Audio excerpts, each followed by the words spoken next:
Hello everyone! In this video, I'll guide you through fixing Twitch Error 2000 quickly and easily.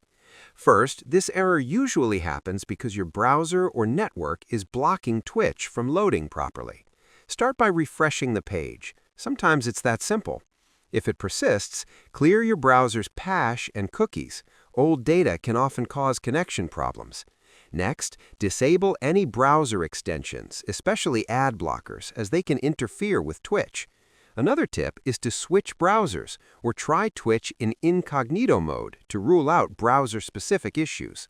If the problem continues, check your internet connection and restart your router to refresh your network. For users on Wi-Fi, switching to a wired connection can also help. Finally, temporarily disable antivirus or firewall software, as these can sometimes block Twitch from loading streams.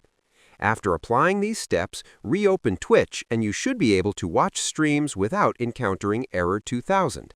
Following these tips carefully usually resolves the issue fast, so you can get back to streaming and enjoying content without interruptions.